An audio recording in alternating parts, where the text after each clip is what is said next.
Seja muito bem-vindo, seja muito bem-vindo a mais uma edição aqui do Resenha Cast, o seu podcast de Governador Valadares. Aqui você já sabe, todo dia é dia de episódio novo com uma pessoa diferente de uma área totalmente antagônica do personagem anteriormente entrevistado.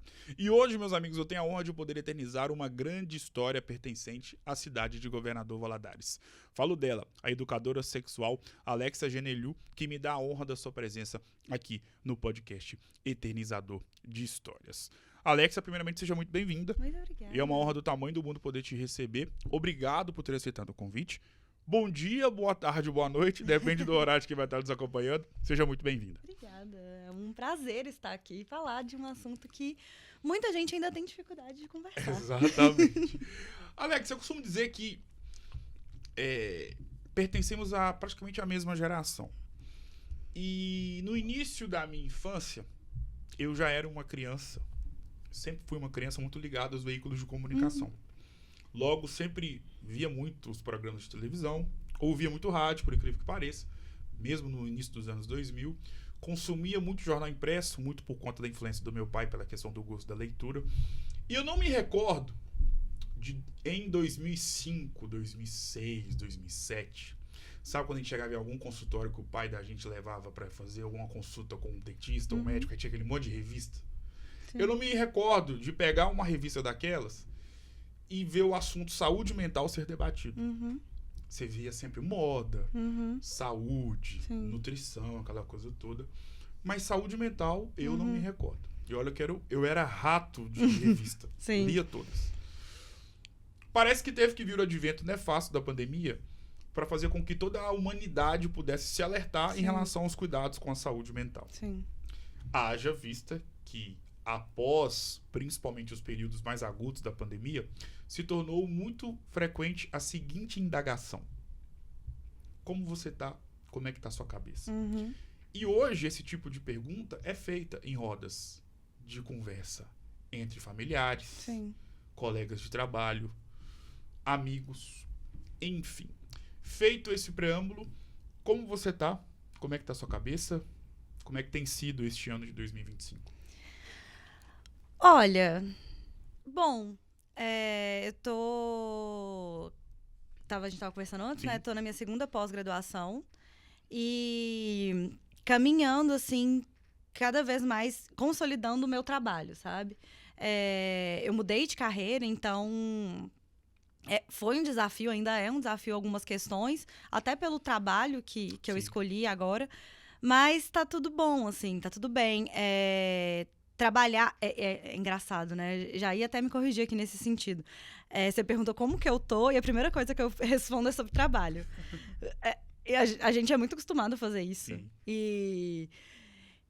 Mas é porque é muito do que me define, sabe? É muito do que me define. Igual você falou sobre quando você era criança e já se interessava por comunicação, tem a ver com o seu trabalho. Exatamente. Então, assim, o trabalho é muito como a gente se define. Mas tá tudo bem, só pra poder sair um pouquinho desse negócio de trabalho, senão eu só vou falar disso. Eu sou casada e tá tudo bem, a gente tá construindo aí nossa vida já também há 3 anos. A loja meio que bate com o casamento. Mas não tem jeito, a perspectiva de trabalho, de estar consolidando essa carreira como educadora sexual, como sexóloga, é o que mais me move, assim, de como eu estou, sabe? Se eu estou bem ou se eu não estou bem. Como é que era a Alexia nos tempos de colégio Bituruna? Ai. É até engraçado que eu costumo comentar isso quando eu tô contando a minha história sobre como que eu fui parar trabalhando com sexualidade.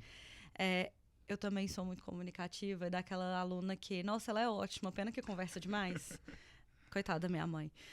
Sempre fui essa pessoa que conversava além da conta. Tenho um carinho enorme pelos professores que passaram, assim, pelo Bituruna. Nossa, sou apaixonada. Amo quando eu encontro com algum deles e eu vejo que eles me acompanham hoje em dia, sabe? Porque, enfim, nossa, é um choque. Mas eu era essa pessoa que falava pra caramba. E é engraçado porque eu tinha alguns tabus, obviamente, enfim, uma adolescente ali, você começa a descobrir algumas coisas nessa fase de sexualidade e eu gostava de conversar sobre o assunto. Eu tinha curiosidade ali, eu tinha umas amigas que a gente conversava mais, Sim. mas sempre cheio de restrição, de tipo, nossa, essas coisas não pode, a gente não pode falar disso. Mas eu era essa garota. Eu costumo dizer que o tempo de escola, é claro que existem exceções, mas o tempo de escola ele é o mais nostálgico para a vida de qualquer pessoa hoje já adulta. Porque no tempo de escola, a nossa única preocupação na vida e a nossa única obrigação era qual? Passar de ano. Fazer com que os nossos pais pudessem ficar orgulhosos em relação ao nosso desempenho dentro da escola. Principalmente se tratando de escola particular, você tinha a noção de que seu pai estava pagando caríssimo ou sua mãe e você precisava se esforçar ao máximo para poder valer a pena todo o esforço que seus pais faziam, né? O esforço financeiro para ter você ali e ainda mais você em uma das principais escolas da nossa cidade.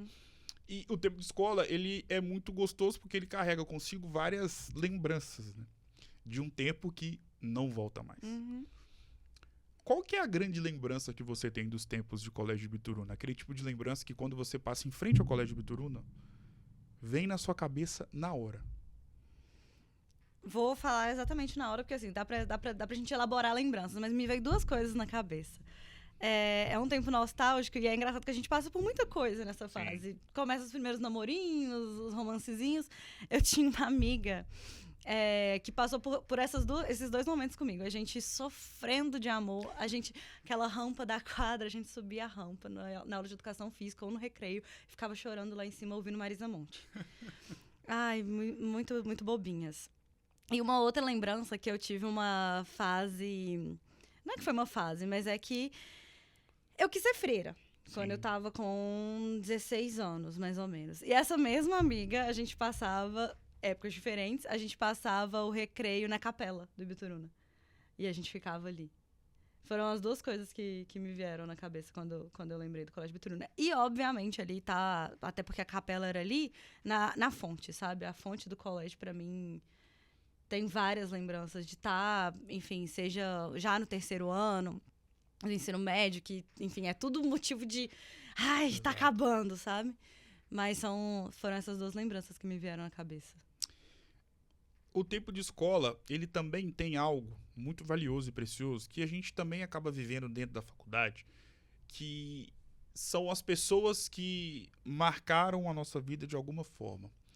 E pelo fato de serem importantes e terem sido importantes em momentos únicos, nós vamos carregar elas dentro da nossa memória para sempre. E quando eu penso nisso que eu acabei de falar, me vem claramente na cabeça a figura dos professores. Porque são eles que fazem parte da nossa vida de uma forma muito preciosa. Sim. Qual que é o professor da sua vida? A Elisete. Por quê? Literatura. A Elisete, eu acho que ela começou a me dar aula na 8ª série e foi até o 3º ano, né? Agora é 9º ano, enfim. As aulas dela eram de uma inspiração, porque ela vinha, às vezes trazia o violão e cantava, às vezes recitava uma poesia. E eu tinha dificuldade, porque ela era uma professora muito exigente, então, assim, eu tinha uma certa dificuldade ali, não com o conteúdo em si, mas às vezes nas provas mesmo, mas eu sempre me senti muito acolhida pela Elisete. Hoje eu encontro com ela, é uma das professoras que eu citei, sabe, Sim. que me acompanham, assim, que a gente tem um contato de rede social e às vezes a gente se encontra em Valadares, mas a Elisete marcou. As aulas dela eram de arrepiar mesmo, sabe? Acho que é uma característica. O direito que te escolheu ou você que escolheu o direito para sua vida? Hoje eu tenho um pensamento mais elaborado sobre como foi. Eu sempre falei que eu queria direito. A minha mãe fala isso, assim, eu sempre falei que eu queria direito. Mas eu acho que o meu desejo se confundiu um pouco com o que estava acontecendo na minha vida. Eu tenho profissionais na família e a minha tia, irmã da minha mãe, ela tava, enquanto eu tava ali nesse período de adolescência, quando você começa a falar sobre essas Sim. coisas, ela tava se formando, ela passou no concurso, e então eu acho que eu me espelhava muito nela. Então acho que eu vislumbrava o direito nela, sabe? Então, eu acho que, no fim das contas, eu tinha essa visão do direito, sabe? Veio a minha tia. Eu fiz a faculdade, gostava pra caramba do direito, e fiz sempre pensando no foco em concurso também, igualzinho a ela. Fiz a OAB pra ter mesmo, né, a carteira, pra poder, porque você forma, você fala, tem que ter a OAB. Mas nunca foi minha intenção ser advogada. E aí, quando eu formei em 2019, e veio a pandemia. Então, as coisas mudaram, assim. Hoje eu vejo que eu escolhi o direito, assim, foi uma escolha que eu fiz, mas foi nesse vislumbre, sabe? Das coisas que estavam acontecendo ao meu redor. Mesmo hoje, em pleno 2025, você pertencendo a uma carreira profissional totalmente diferente daquilo que você viveu e pensou em viver um dia quando você saiu do Colégio de Bituruna e adentrou no curso de Direito. O que você carrega consigo todos os dias da sua vida que você agradece todos os dias da sua vida por ter se informado e ter aprendido isso na faculdade de Direito? Eu acho que, não assim, em relação só ao curso, sabe? Mas eu acho que a vontade de estudar, sabe? Sim. Não em relação, assim, ao conteúdo em si, mas o direito você tem que estudar pra caramba, você estuda o resto da vida. Então, acho que essa vontade de estudar, falando isso pode parecer até irônico, porque, assim, no ensino médio eu não era mais estudiosa, sabe? Tipo assim, tinha minhas dificuldades. Não é que eu não gostava de estudar, eu tinha minhas dificuldades. Mas o direito, você enfia isso na cabeça, você tem que estudar.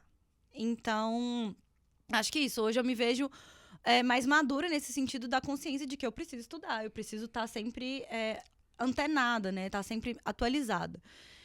E uma outra questão que, para mim, é imprescindível na minha profissão hoje, e eu vejo, isso veio também do direito, é na defesa dos direitos das mulheres.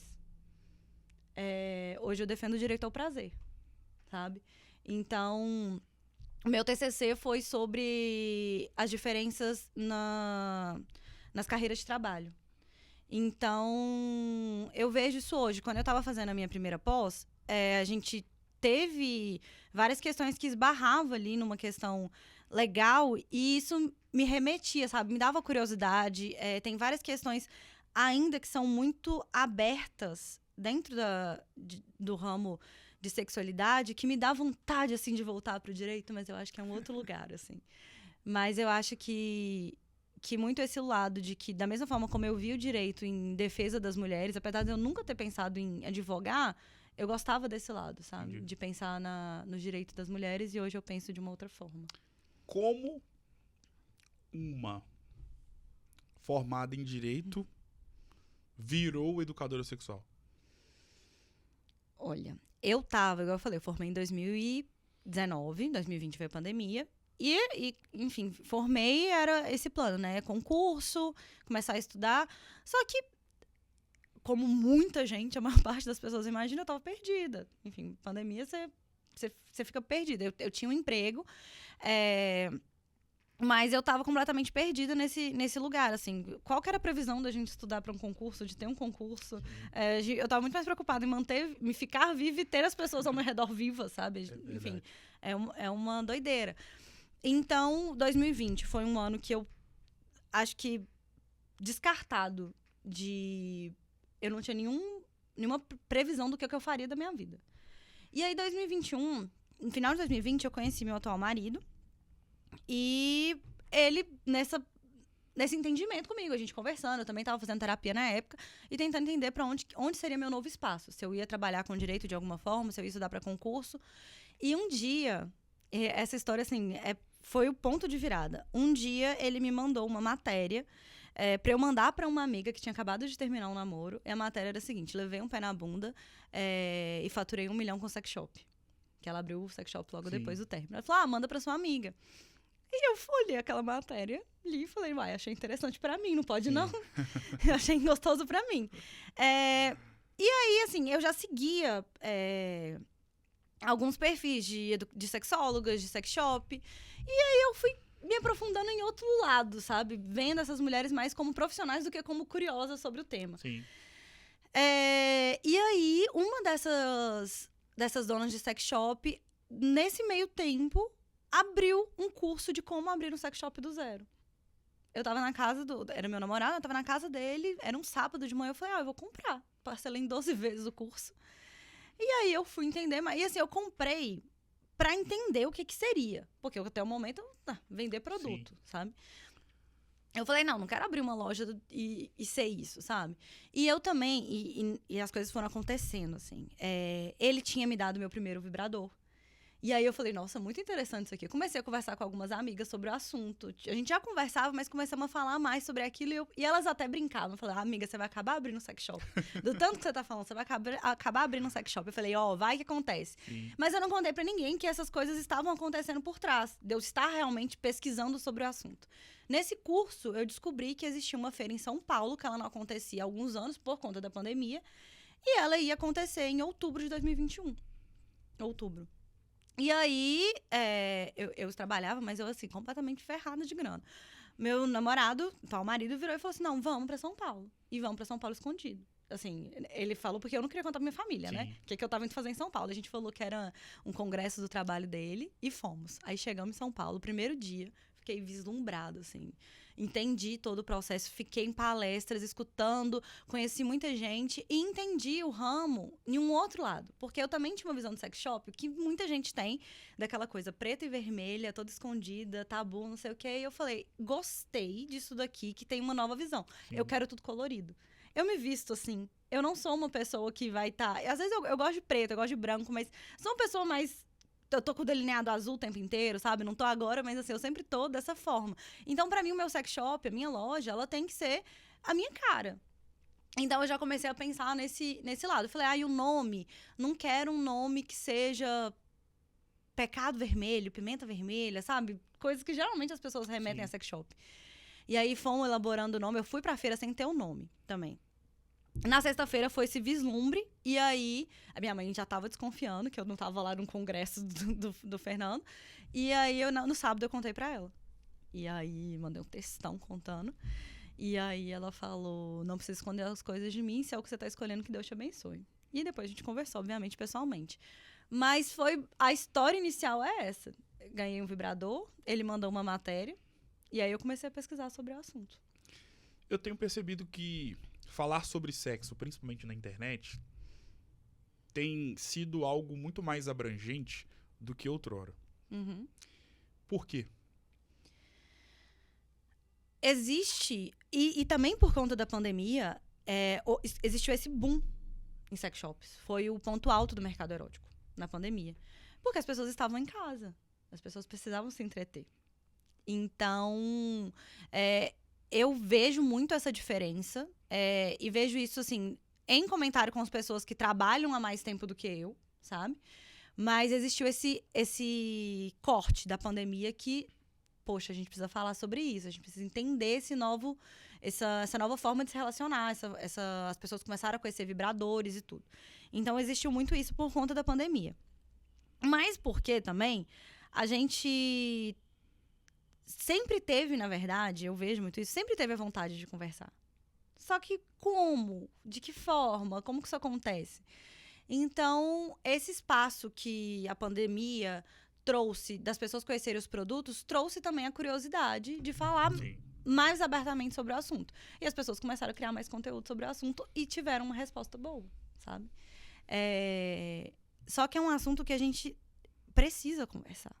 A gente precisa conversar, porque o que acontece? Mas eu não acho que existe tabu, a gente conversa assim, não sei o que, em mesa de bar. Mas como essa conversa acontece, sabe? Existe muito ali, eu faço isso, eu faço aquilo. Sempre num tom de... eu estou aberto, ou então... As pessoas mentem, sabe? Tipo, Sim. porque querem sempre se sobressair. As conversas precisam ser mais reais, e quando as conversas são mais reais, as pessoas entendem que tá todo mundo no mesmo barco, sabe? A vida sexual de ninguém é perfeita, todo mundo tem suas questões. E essa liberdade entre várias aspas, que a internet dá hoje, porque existe muita censura, Sim. os canais não permitem que a gente converse abertamente, ela é feita de uma forma em que o acesso chega mais rápido. Mas também tem um contraponto, que é o seguinte. As pessoas estão falando muito sobre sexo na internet. Isso é maravilhoso. Mas também estão falando muito numa questão de até de pressão que você tem que fazer certas coisas, sabe? Hoje tem curso pra dar rebolada de tal jeito, pra você fazer a borboleta paraguaia, enfim. Eu até comentei sobre isso esses dias nas redes sociais, que hoje existe uma nova pressão no comportamento sexual. Que é disso, você precisa gozar em todas as relações, você precisa ter algum líquido depois que você goza, você precisa ter orgasmos múltiplos. Então tá uma nova onda, sabe? Sim. Só que ao mesmo tempo a gente ainda precisa de falar, porque ainda tem mulheres que nunca chegaram ao orgasmo, a gente ainda precisa falar desse outro lado. Em relação aos grandes tabus inseridos nesse contexto, nesse tópico, e talvez, e aí eu como leigo, tá? E você como uma pessoa que estuda diariamente a respeito a respeito do assunto que também faz parte do seu trabalho, imagino que um dos campeões dessa lista, um dos primeiros lugares desse ranking de tabus, seja o sexo anal. Uhum. Antes da gente poder entrar em questões mais específicas acerca dessa ação, por que existe ainda esse tabu a respeito do sexo anal? É um burburinho muito grande. E eu, ao mesmo tempo que existe o tabu, existe a curiosidade. A gente escuta de brincadeira várias coisas sobre... não sei o que vai dar o cu, sabe? A gente escuta essa brincadeira o tempo inteiro. Mas ainda existe ali um mistério muito grande sobre como isso acontece. Sobre, pode fazer isso, não pode fazer isso. E esse tabu é histórico, sabe? É histórico. A gente teve épocas... Ali, se a gente for pensar a Grécia Antiga, que era normal isso acontecer entre os professores e os alunos, por uma questão, enfim, da época. Mas o tabu muito grande vem da sociedade. Eu falo que são 3 pilares, assim, que delimitam os tabus. A sociedade, a igreja e a família. Sim. E isso não é sobre, assim, eu sou contra religiões. Não, gente, eu sou católica. Mas eu também sou influenciada pelos tabus que a religião... Exato.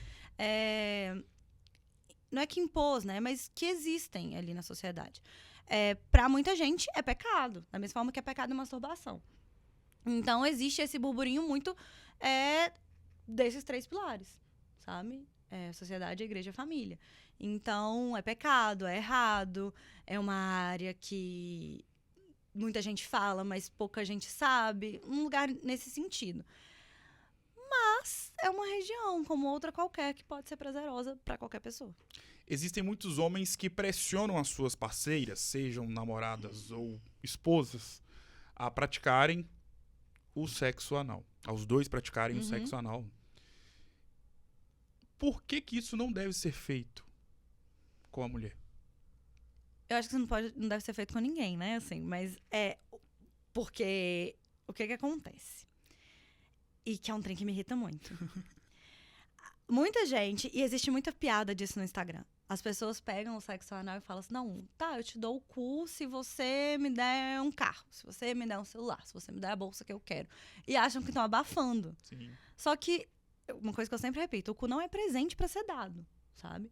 E muita gente tem experiências traumáticas, Exato. horríveis, falam que dói, porque tem uma relação obrigada, tem uma relação 100% pra agradar outra pessoa. Agradar outra pessoa numa relação, pra mim, tá dentro do jogo.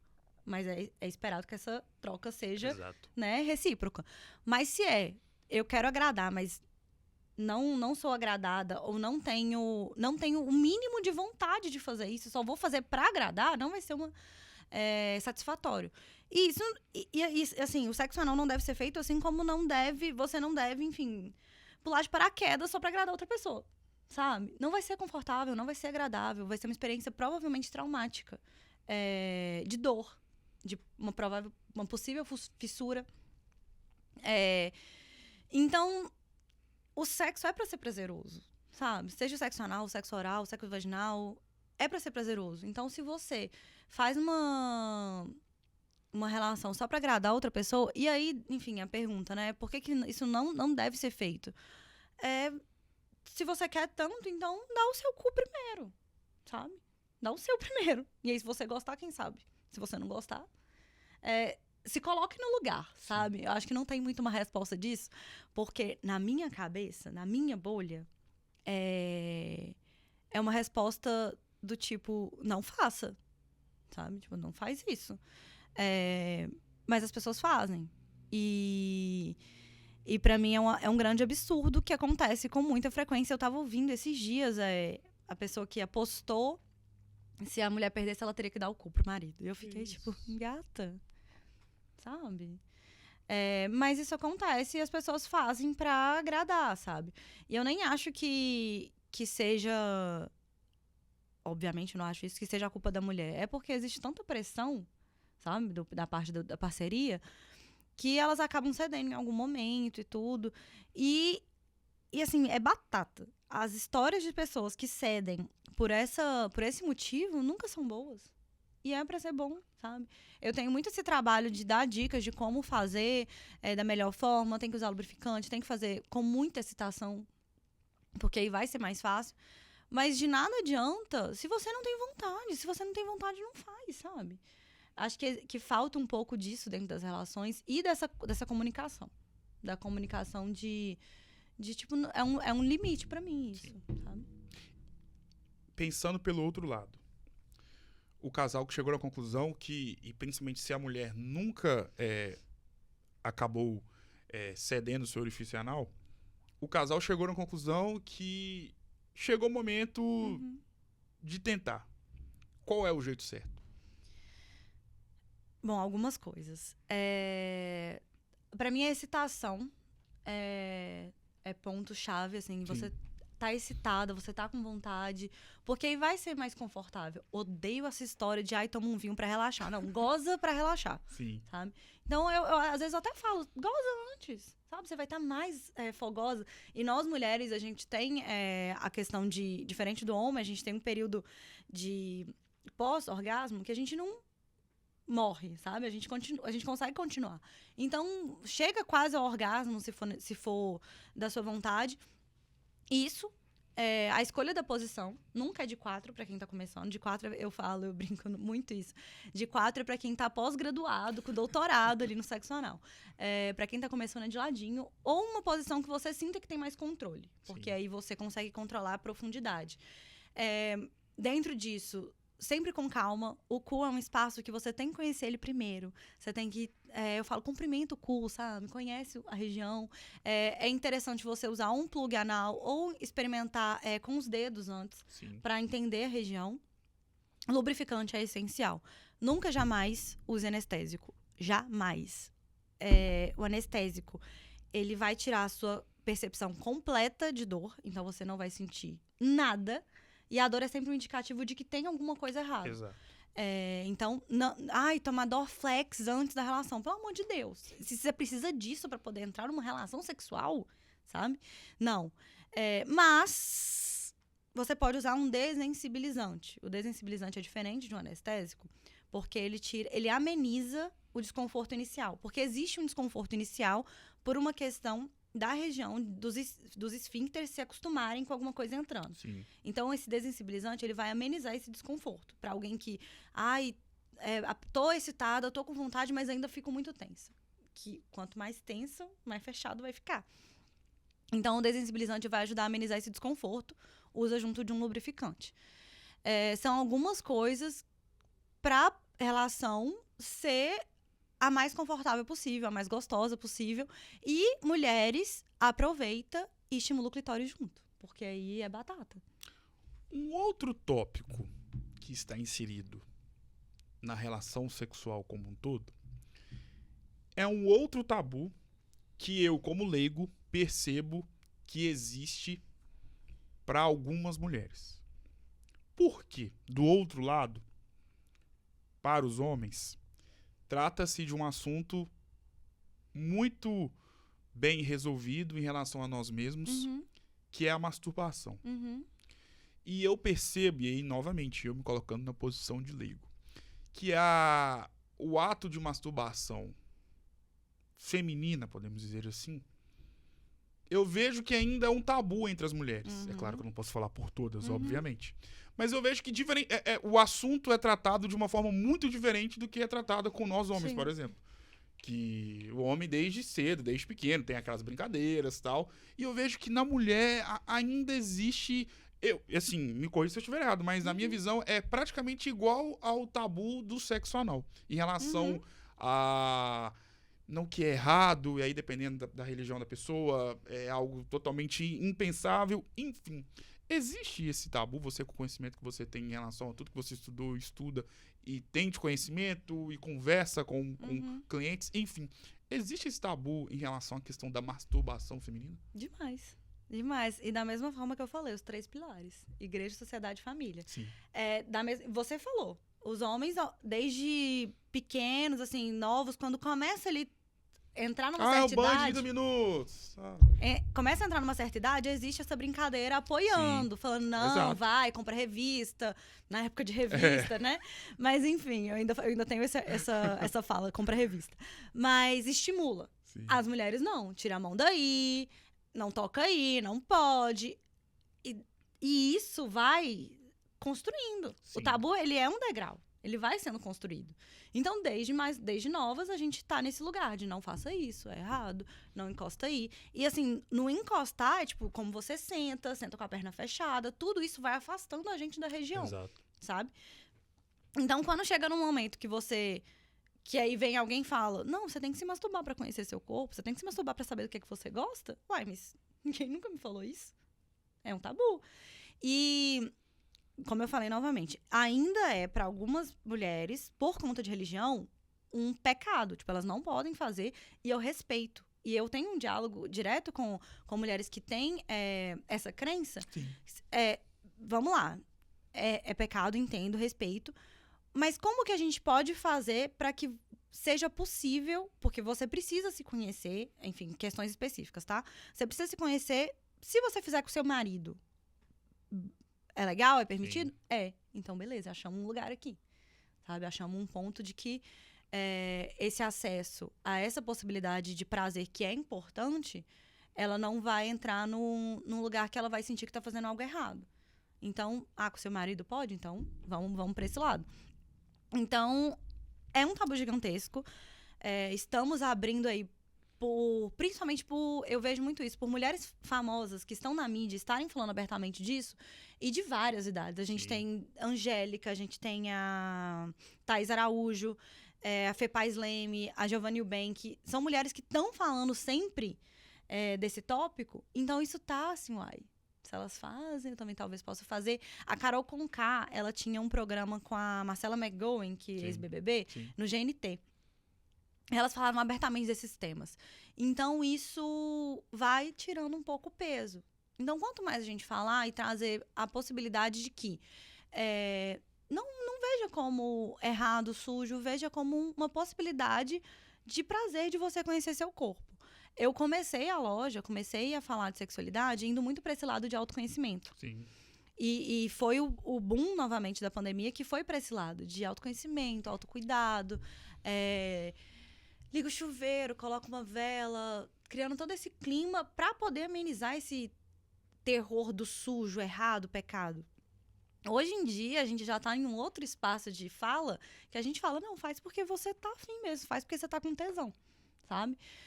Mas muitas mulheres ainda têm, e foi uma construção da vida inteira, de tipo, não posso fazer isso. Eu escutei recentemente uma história de uma mulher que ela era cristã, e ela falou comigo, pra mim eu não podia fazer isso, mas eu não estava tendo orgasmos. E eu citei a religião porque foi algo que ela falou que estava impactando pra ela. Eu não estava tendo orgasmos, meu marido estava preocupado com isso, ele foi me dar um sugador. E aí eu entendi que eu tava normal, e eu era normal, né, porque eu sou normal, mas que eu preciso de um estímulo específico. E a culpa não é do marido, é porque a relação sexual não estimula diretamente o clitóris. Então, a culpa não é da pessoa que não sabe fazer, é porque a relação sexual não foi pensada, não é que não foi pensada, ela não tem um estímulo direto. Então, essa mulher, ela descobriu... eu falei com ela, o seu marido, ele é uma exceção, sabe? Dentro desse contexto, o seu marido é uma exceção. E eu achei a coisa mais maravilhosa do mundo que ele fez. Porque ele abraçou, ele falou, não, eu quero que você sinta, eu quero que você sinta o que eu sinto. E isso é lindo, assim, sabe? O ato de consumir conteúdos pornográficos é salutar ou atrapalha a vida sexual de um homem ou de uma mulher? Olha, hoje a gente tem um ponto que diferencia muito tudo que a gente já ouviu falar sobre o vício em pornografia. Não existe isso dentro de um estudo psicológico, Sim. tá? Não existe essa definição. Obviamente, o consumo excessivo, ele limita as possibilidades de prazer. Mas o consumo excessivo, ele também tá num lugar de que você fica... Não queria usar o termo viciado. Você fica acostumado a um padrão muito grande de estímulo. Porque um pornô, né? Um vídeo pornô, ele tem uns estímulos muito intensos. Então, você fica muito focado naquilo. E reproduzir aquilo numa relação real é muito difícil. Então, você fica condicionado àquele estímulo. O que precisa ser feito? Para algumas pessoas, ter ali uma visualização, ter esse tipo de estímulo, está em um outro lugar que não seria prejudicial. Mas, para algumas pessoas, elas precisam, sim, dar um tempo para poder descondicionar esse estímulo. Mas isso está no mesmo lugar de qualquer tipo de prática de masturbação ou até numa posição sexual. Se você só se masturba com muita intensidade, falando de homens, com muita intensidade, com muita força, ou então mulheres que só se masturbam com um sugador de clitóris, você vai ficar condicionado àquele estímulo. Não quer dizer que você está viciado. Você pode parar um tempo, fazer outros estímulos de outras formas e tudo volta ao normal. A questão está muito mais no cérebro. Da mesma forma, numa posição. Se você só tem orgasmos, colocar a mulher por cima, a mulher por cima da parceria, ela vai estar condicionada a só gozar daquela forma. O cérebro quer a forma mais fácil de ter aquele benefício. Então, a forma mais fácil, ele já sabe o caminho é essa, eu vou ter muito mais dificuldade para gozar quando a pessoa fizer um sexo oral em mim. Então, o pornô, ele tá no lugar de varie o estímulo, não assista sempre o mesmo tipo de vídeo. Até nesse sentido, é uma recomendação. Varie o tipo de vídeo que você assiste. Eu só assisto vídeo com duas mulheres fazendo tal posição. Varie o tipo de estímulo, porque isso tudo você tá mudando ali o que o seu cérebro recebe. E em relação à questão voltada para o orgasmo, tanto masculino e feminino, só se chega no orgasmo máximo ejaculando? Você falou os dois, né? Sim. Não. E ejacular é diferente de chegar ao orgasmo, de gozar, enfim. O homem pode ter um orgasmo sem ejacular, da mesma forma que a mulher. E o homem, a gente costuma colocar a ejaculação como o fim, né? Tipo, é nítido, ele é visível. Mas existem homens que não têm essa ejaculação por diversas questões. E é possível, sim, essa sensação, essa possibilidade. Para mulheres, a gente tem uma outra questão. O orgasmo, ele não vem acompanhado de uma ejaculação. A gente tem o squirting, que é esse líquido que sai, que as pessoas comumente chamam de ejaculação feminina. Sim. E o que ele é? É importante explicar isso porque é uma dúvida muito frequente. O squirting, ele é um líquido que ele sai das glândulas de Skinner, que é uma glândula interna, ele passa pela bexiga e ele é expelido pela urina. Ele não tem xixi, ele, na verdade, tem um pouquinho de xixi diluído, mas ele não tem cheiro, não tem cor, ele é um líquido incolor e sem cheiro. O squirting, essa ejaculação feminina, ele não necessariamente vem sempre acompanhado de um orgasmo. E o orgasmo nem sempre vem acompanhado de um squirt. Então, você pode ter esse líquido e não ter chegado ao orgasmo. E você pode ter um orgasmo e não ter esse líquido. O squirting tem pouquíssimos estudos sobre ele, sobre assim como tudo sobre o prazer feminino, a gente tem pouquíssimos estudos, a gente tá bem atrasado nesse sentido. Mas eles não andam juntos. Algumas mulheres têm mais facilidade de ter, e isso pra elas às vezes é bom, pra elas às vezes é vergonhoso, porque você molha o lençol, o líquido é realmente assim, molha, sabe? É uma sensação de molhar bastante. E o pornô ensinou a gente o quê? Que ele vai vir num jato, sabe? E ele não necessariamente vem num jato, ele pode estar só escorrendo ali durante a relação. Mas eles não vêm acompanhados necessariamente sempre.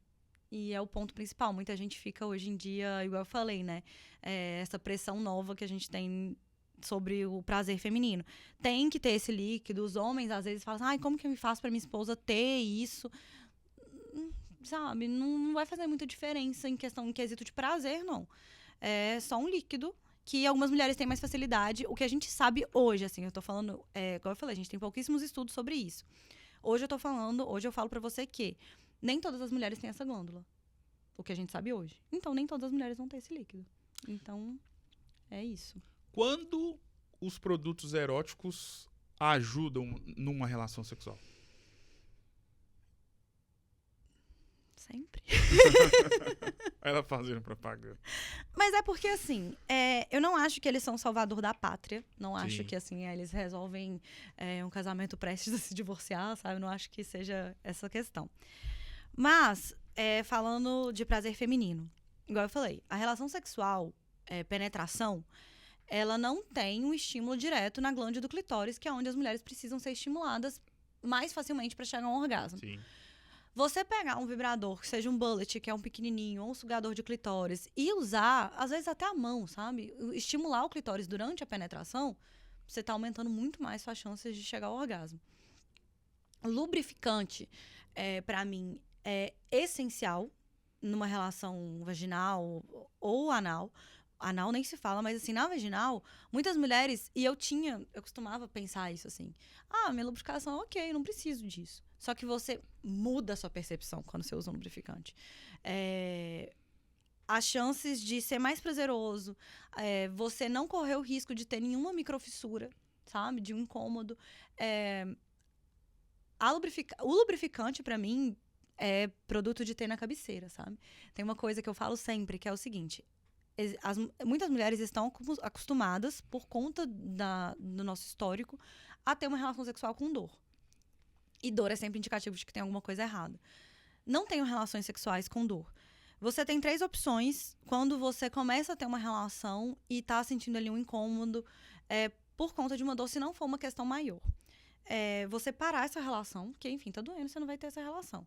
Você continuar, ou você pegar um lubrificante na gaveta. Sim. Você continuar, você começa a condicionar também seu cérebro a lembrar, toda vez que você for ter uma relação sexual, que a relação dói. Você tá criando uma memória negativa sobre sexo. Então, assim, tem um lubrificante. Se for uma dor que não é por razão de lubrificação, procure uma ginecologista ou fisioterapeuta pélvica. Mas, se for uma questão puramente de falta de lubrificação, seja por período de ciclo menstrual que você tá passando, seja por menopausa, puerpério, ou então mesmo não tá... O corpo, às vezes, não responde tão rápido quanto a gente gostaria. Tipo, tô morrendo de tesão, mas não lubrifiquei ainda, não sei o que tá acontecendo. Isso é normal. Então, pega um lubrificante, sabe? E aí, eu acho que nesses pontos, assim, um vibrador, anéis penianos são muito interessantes para serem usados, porque existem homens que têm ali uma dificuldade maior de manter a ereção, até de prolongar, né, essa ereção. Então, o anel peniano, ele vai dar uma segurada nesse sentido, então é interessante de usar também. Géisinhos, em geral, sabe? Sim. E aí, fica, mas será que precisa disso tudo? Talvez não, sabe? O lubrificante, pra mim, é produto de cabeceira. Mas é interessante, principalmente pro prazer mútuo, sabe? De pensar ali, de trazer uma coisa nova. Às vezes até um óleo de massagem, uma coisa boba, sabe? Sim. Você fazer uma massagem diferente, trazer uma coisa diferente. Que eu acho que isso estimula não só o prazer, assim, mas a relação do casal, sabe? Da intimidade, de querer fazer uma coisa nova, de fazer uma coisa diferente. Feitiço. E falando de feitiço, é algo que... Quem é que nunca ouviu no YouTube, viu no YouTube, ou já ouviu de amigo ou de amiga, vários tipos de fetiches que às vezes você escuta e fala, quê? Como assim? Como é que pode gostar disso? Como é que pode querer isso? Qual que é a sua visão como educadora sexual acerca dos fetiches?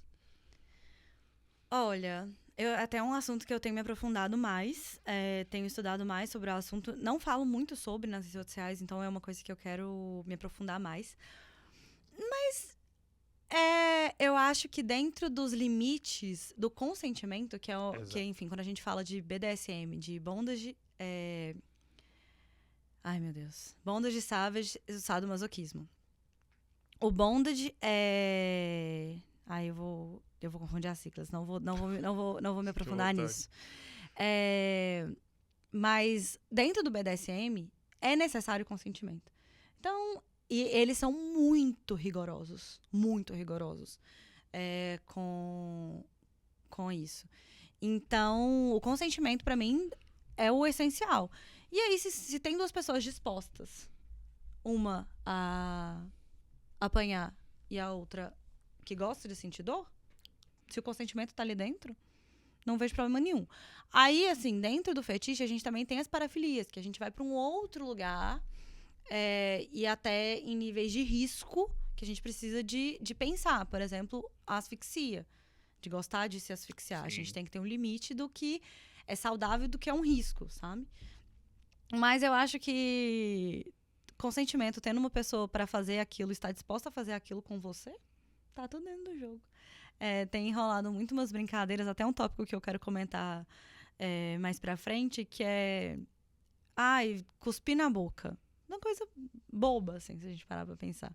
Mas tem gente que morre de nojo e tem gente que acha extremamente excitante. Então, é só a pessoa que acha extremamente excitante não fazer com a pessoa que morre de nojo. Sim. Sabe? Eu acho que é um pouco nesse lugar.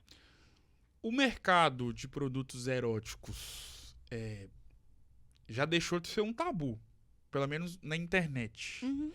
Você que está inserida totalmente nesse segmento profissional, qual o futuro que você projeta acerca desse nicho?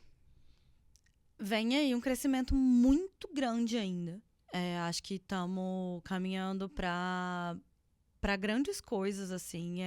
A gente teve a feira agora em São Paulo, em março. Eu não fui esse ano, mas assim, a gente vê grandiosas, assim, os produtos, a tecnologia.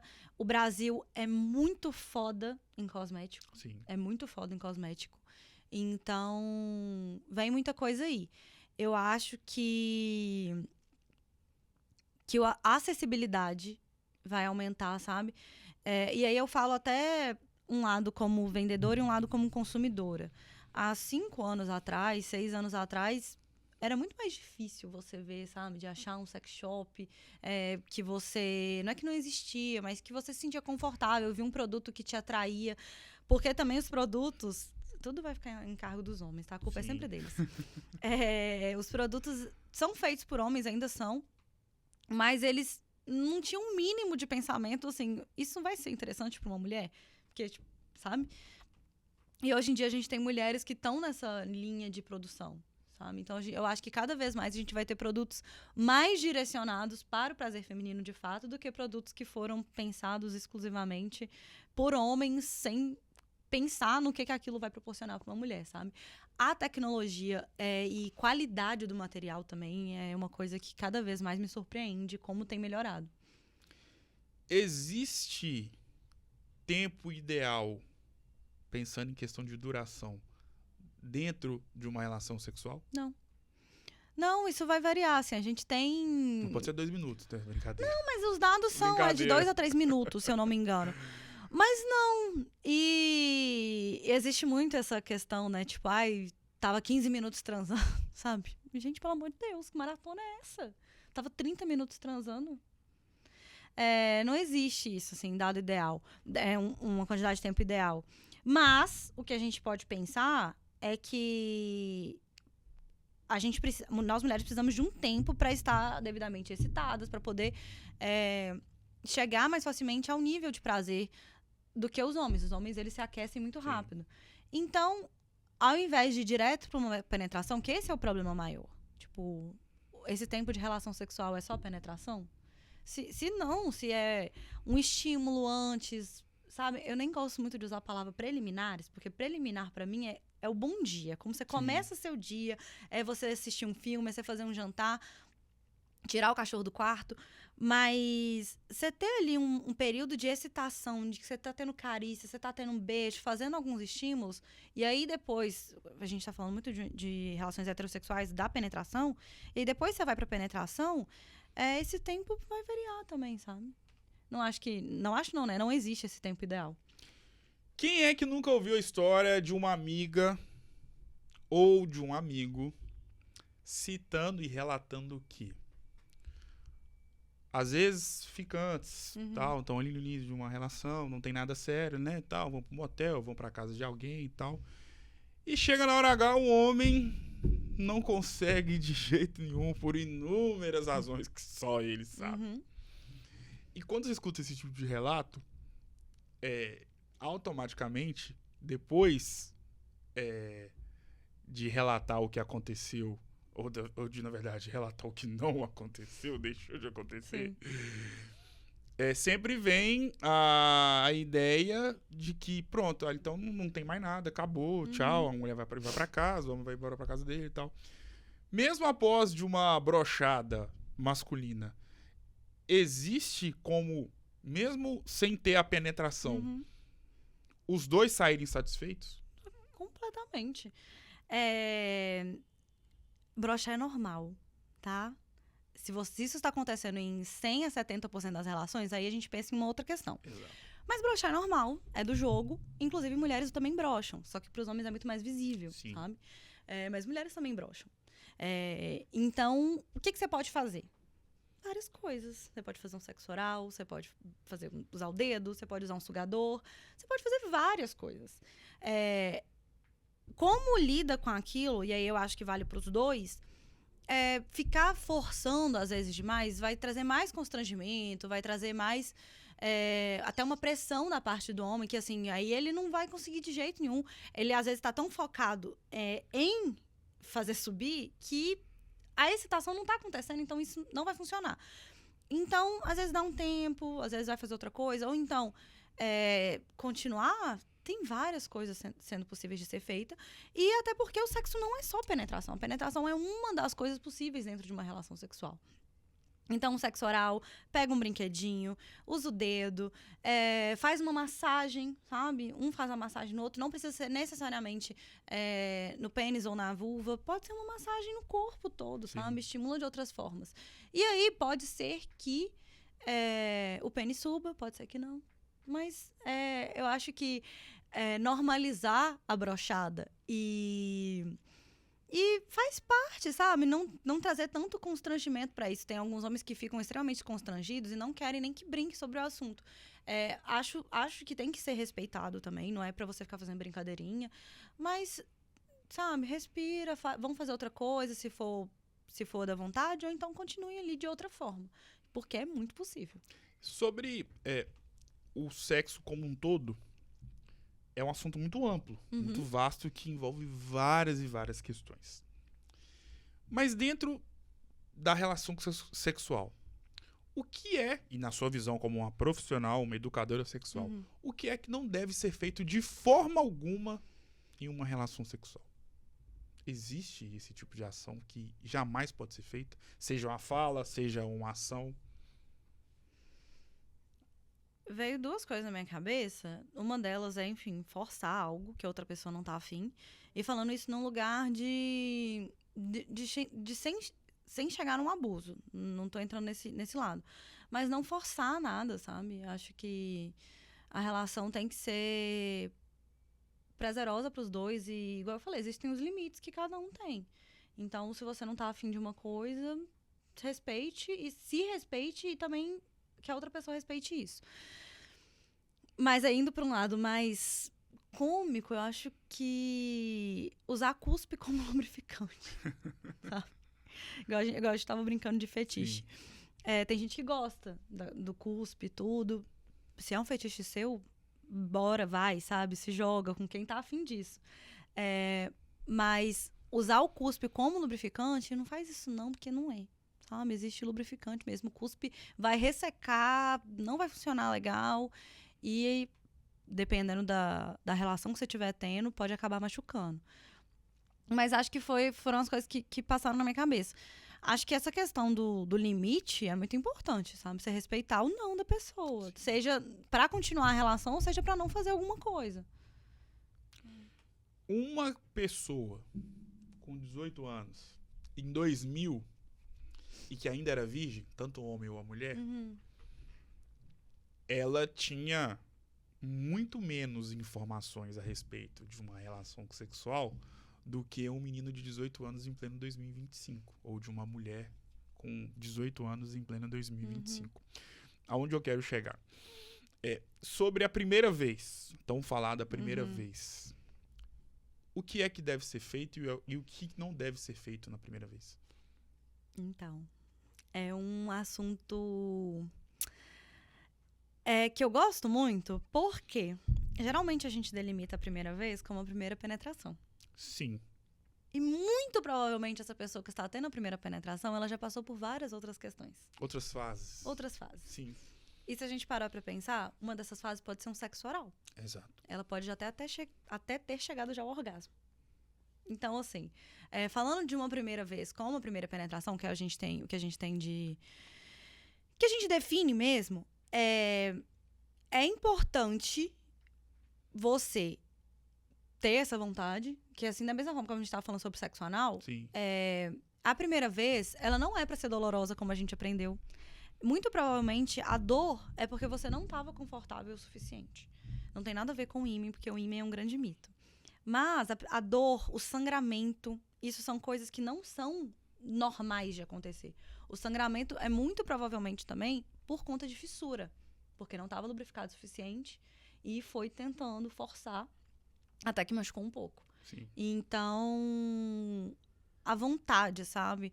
Você tá confortável, estar com vontade. Pode ser necessário um lubrificante, porque é normal ter essa tensão. Não é que é normal de, tipo, a gente tem que aceitar a normalidade disso. Mas é comum. É comum ter essa tensão da primeira vez, da primeira penetração.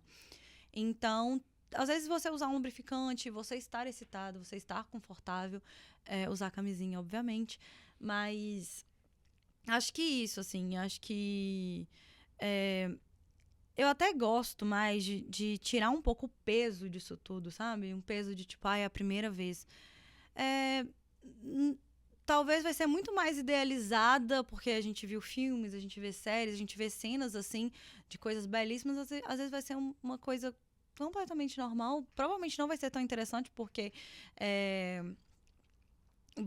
vocês estão ali ainda meio tentando se entender, porque por mais que, igual você falou, tem mais conhecimento hoje, mas às vezes falta ali um conhecimento de como agir de fato, porque Sim. é muito diferente você ver uma coisa e você fazer.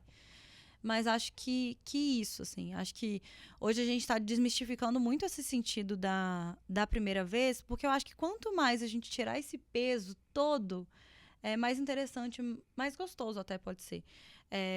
Eu falei um tempo atrás que a gente tem várias primeiras vezes ao longo da vida, sabe? Sim. E primeiras vezes sexuais mesmo. Seja a primeira vez que você tem a relação depois que você casou, a primeira vez que você tem uma relação usando um produto. Então, pensar um pouco nisso. Porque muita gente fica, às vezes, até com uma sensação, nossa, minha primeira vez foi horrível. Tira esse peso, sabe? Tratando com mais leveza, acho que é o mais interessante. Em 2003, você estava na escola, certo? Uhum. 5 anos depois, ou 6 anos depois, para ser mais exato, você ainda estava na escola. Uhum. 2009. Uhum. Em 2019, você estava no seu último ano na faculdade, certo? Uhum. 6 anos depois, você se encontra em uma profissão totalmente diferente daquela que você imaginou que pudesse estar em 2025. Mas mesmo você sendo uma pessoa formada em direito, dá para ver nos seus olhos o quão realizada hoje você é sendo educadora sexual. Por qual motivo? Eu me encontrei.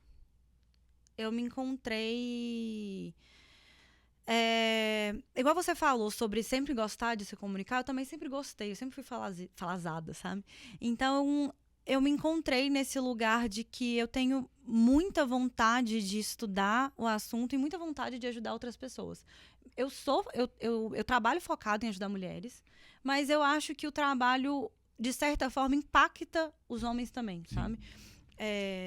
Os homens que estão dispostos a conhecer, a saber mais, se interessam sobre o assunto. Eu me encontrei nesse sentido de que é inspirador para mim. De verdade, é uma coisa que eu falo isso, brilha meus olhos mesmo, de estudar sobre sexualidade, de ver que uma coisa que eu falei que pra mim era óbvia, pra uma mulher foi completamente inovador, salvou a vida dela mesmo, sabe? Eu tenho um caso disso, eu estava em um chá de lingerie e uma mulher devia ter seus 40, 50 anos, eu falei sobre ser normal não gozar com penetração. E ela virou pra mim e falou que ela estava 10 anos sem ter relações sexuais com o marido e que ela achava que ela tinha um problema. E quando eu falei isso, ela viu que ela era absolutamente normal, sabe? E ela me falou isso com os olhos, assim, marejados. Sim. Então, é inspirador pra mim, sabe? Trabalhar com sexualidade. E estudar e ver que a gente tem muita coisa ainda, tem muita gente que precisa de mais acesso, sabe? Seja por uma questão de saúde, seja por uma questão de prazer, que o prazer também é importante para nossa saúde. Então, é isso. O quanto que é importante, na sua visão, como uma profissional que atua diretamente com a questão da sexualidade, como educadora sexual, uma mãe que tem uma filha de 18 anos, ser uma agente de conhecimento para essa filha em relação às questões voltadas para a relação sexual, para a sexualidade como um todo?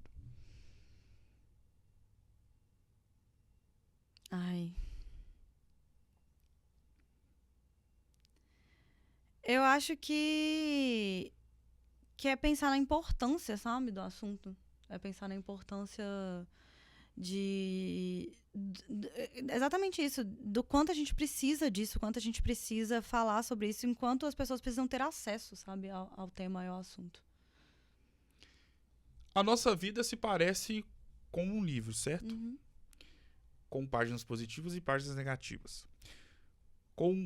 E em todo livro que se preze, você vai ter ali inúmeras páginas contando histórias regadas a muita felicidade e outras páginas com histórias tristes. Uhum.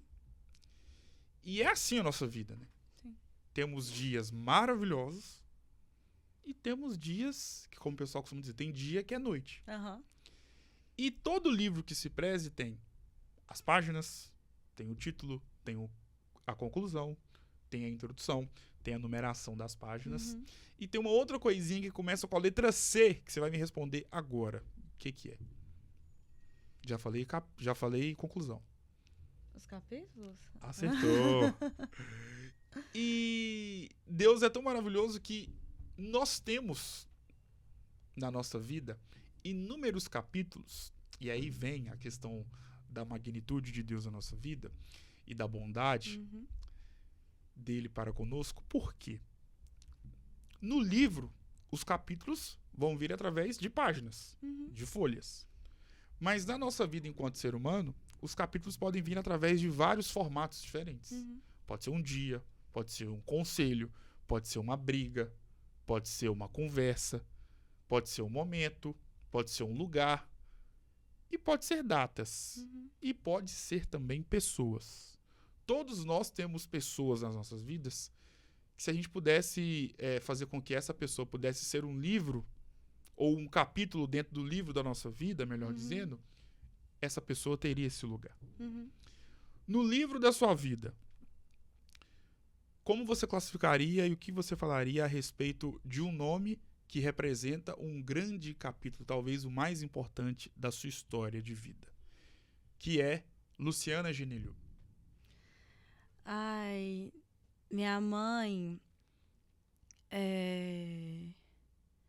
deixou sem palavras, né? Ela é a minha vida, assim. A gente tem uma relação muito boa e tem uma coisa que não tem como estamos falando disso, então não tem como não citar que é a questão do assunto que eu trabalho, sabe? Sobre sexualidade, sobre sexo. E é uma coisa que eu aprendi muito trabalhando com isso, é olhar pra minha mãe de outra forma, que é o seguinte, o acesso que eu tenho hoje, ela não teve, a relação que eu tenho com ela hoje, ela não teve com a minha avó, e muito menos a minha avó teve com a mãe dela. Sim. Então, e muito da minha relação que eu e minha mãe temos hoje veio depois do meu trabalho, da gente ter uma relação... Minha mãe é cheia do tabu, ela não gosta muito de ver... Ela não vê muito meu Instagram, ela não vê muito algumas coisas, porque ela fica ali num lugar de constrangimento. Sim. Mas eu sinto que o apoio dela e como ela foi apoiando mais ainda quando ela foi vendo o meu trabalho... pra mim, a coisa mais linda do mundo. Todas as vezes que a minha mãe me indica pra alguém... Antes da gente começar, eu comentei que eu participei de um evento ano passado sobre menopausa. Foi indicação da minha mãe. Sim. E foi um trabalho maravilhoso. Então, sempre que eu vejo ela agindo por trás, eu fico muito feliz dela ter entendido, sabe? Porque pra ela é um susto, assim, ela já falou sobre isso. É um susto a filha dela, que a vida inteira falou que ia fazer direito, do nada mudar a ideia. Então, a minha mãe, ela é a minha base, assim, nesse sentido de...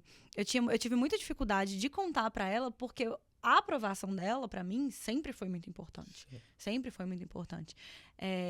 Eu fui filha única por 9 anos, e a gente é muito... Nós, sabe? Assim, hoje a gente é nós três, eu, minha mãe, minha irmã, meu pai, obviamente, mas aquela coisa de que a gente vai junto, sabe? Bora. Então, o apoio dela, essa aprovação dela, pra mim, foi muito importante e é muito importante também. Qual que é a grande lembrança que você tem do convívio com a sua mãe? Às vezes uma conversa, um dia muito específico, uma bronca, que talvez ela vendo este exato momento, ela não vai se lembrar, mas você nunca vai se esquecer.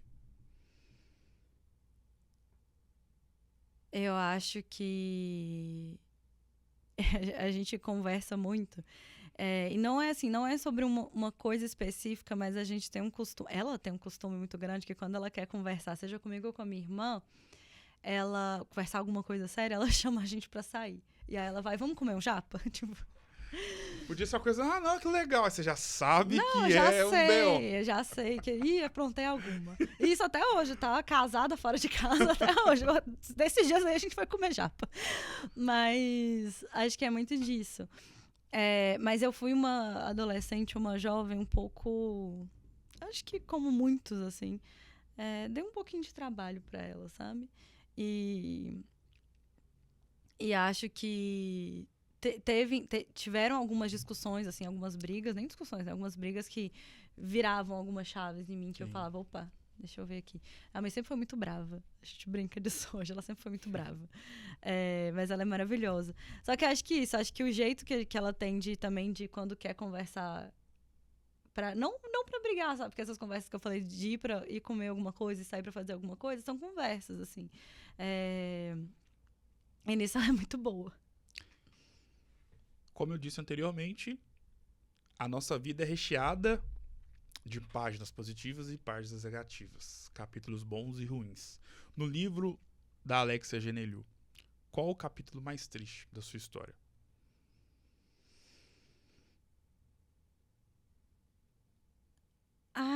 Eu acho que uma fase muito difícil, assim, eu tinha 9 anos, foi quando meu pai mudou para os Estados Unidos. A história de qualquer valadarense, né? Acho que foi um período, assim, que eu só entendi também depois de adulta, sabe? Depois de mais velha. De tipo, opa, isso daqui me impactou mais do que eu imaginava. Então, acho que isso. E foi, assim, complicado de depois entender que, nossa, uma coisa que aconteceu tanto tempo atrás não, fez de uma diferença, né, em mim como mulher. Em contrapartida, qual é o capítulo mais importante e, ao mesmo tempo, feliz da sua vida? Eu acho que não só o dia, mas o meu casamento, assim, de forma geral, sabe? Não só o dia do casamento, mas eu acho que eu dei muita sorte de ter um parceiro tão parceiro, sabe? Acho que essa denominação é muito boa.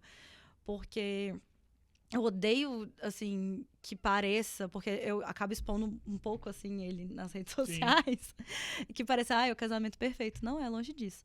Mas é uma parceria muito grande, sabe? É uma parceria muito grande, e não só em trabalho, que, enfim, tentando fugir um pouco disso, mas de qualquer coisa que eu queira fazer, que a gente planeje junto, sabe? A gente consegue fazer isso muito bem. Mas não é um casamento perfeito, a gente tem nossas questões, e quando a gente lida de forma errada com elas, a gente também consegue voltar e lidar melhor. Acho que tem sido esse capítulo mais feliz da minha vida. Quem é a Alexia Geneliu? Não. É uma mulher que às vezes é muito pessimista, às vezes morre de medo, eu sou muito medrosa, sou muito chorona, mas é uma mulher que, apesar disso, não desiste. Apesar das dificuldades, ela não dá uma balanceada, mas continua de pé, e que é esforçada pra caramba. É esforçada pra caramba e sonha em conquistar, em se manter cada vez mais como uma profissional que vai ser reconhecida, e também como uma mulher que acredita naquilo que ela fala. Quando você fecha os olhos, quem ou o que você imagina?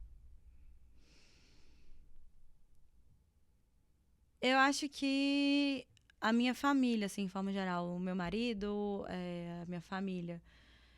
Acho que a presença deles, sabe? Comigo. Meu pai, minha mãe, minha irmã e o Fernando. Agora é o jogo das palavras. Vou citar nomes ou palavras e você vai defini-las ou defini-los com uma palavra. Podemos ir? Uhum. Colégio Bituruna. Nostálgico. Santos Dumont. Casa. Direito. Passageiro. Valadares.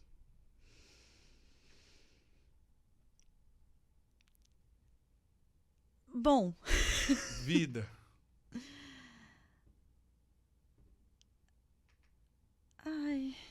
Eu vou na primeira coisa que vem na minha cabeça. Felicidade. Religião. Importante. Sexo. Importante. Sexualidade. Essencial. Prazer. Essencial. Luciana. Vida. Amor. Fernando. Carinho. Biara. Respeito. Sebastião, meu pai. Biara. Companheira. Senhor Sebastião. Apoio. Alexia Geneliu. Corajosa. Agora é o jogo do subestimado e do superestimado. Uhum. O superestimado, normalmente a gente não fala essa palavra. A gente troca essa palavra durante os nossos dias, nosso dia a dia, na correria, na nossa rotina, por uma frase que é: não é isso tudo. Uhum. Superestimado é muito difícil ouvir alguém numa conversa, é superestimado. Não, a gente fala, não é isso tudo. Uhum. Isso serve para uma comida, para uma bebida, para uma pessoa, para um time de futebol, para uma música, para um gênero musical. E tem um subestimado, que é justamente ao contrário do superestimado. É aquilo que você gosta muito, dá muito valor, mas você vê que muitas pessoas subestimam, não dão a devida importância que, na sua visão, deveria ser dada. Sim. Podemos ir? Uhum. Me fale uma comida superestimada na sua visão.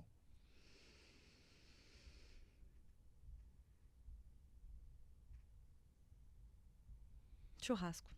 Nossa, aí você me quebrou. Você tá falando sério? Por que você acha que churrasco... Não, eu tenho que perguntar. Por que você acha que eu sou mais do pão de alho do que o churrasco em si. Mas a minha noiva também ama o pão de alho, mas não chega ao ponto de não querer o churrasco. Eu amo churrasco, mas o pão de alho ali, pra mim, é a melhor parte. Dentro de um churrasco, você come mais o pão de alho do que a própria carne. Jesus, a vivendo e aprendendo. Me vale uma bebida superestimada na sua visão. Pode ser alcoólica ou não. Bebida. Água de coco.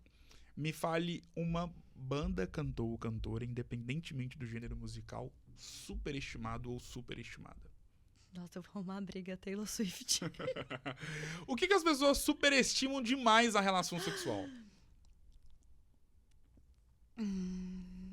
Acham que é tudo, mas na sua visão como profissional não é. Uma coisa na relação sexual? Isso. Uma ação. Ou uma fala. Enfim, fica à vontade.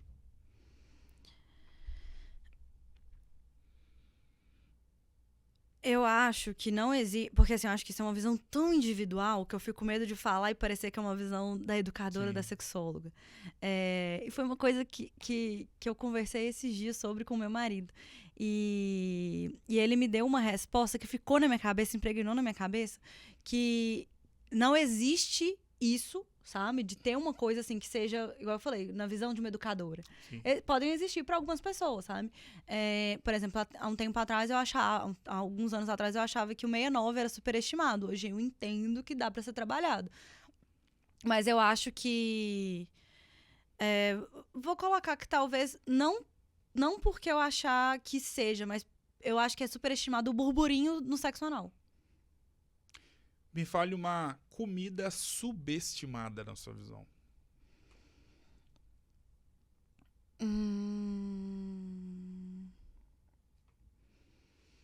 Ai, meu Deus. Tem muita coisa na minha cabeça. Acho que arroz com suã.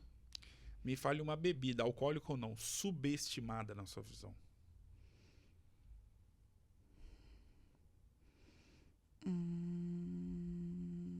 Água. Me fale uma banda, cantor ou cantora, independentemente do gênero musical, subestimada ou subestimada. Vou tentar não falar algum internacional. Não, vou falar. É Miley Cyrus. O que as pessoas subestimam demais na relação sexual? No prazer. Defina a sua vida com uma palavra.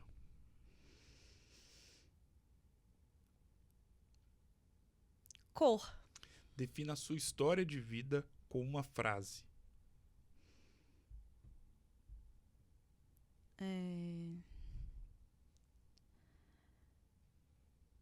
Ela corre atrás.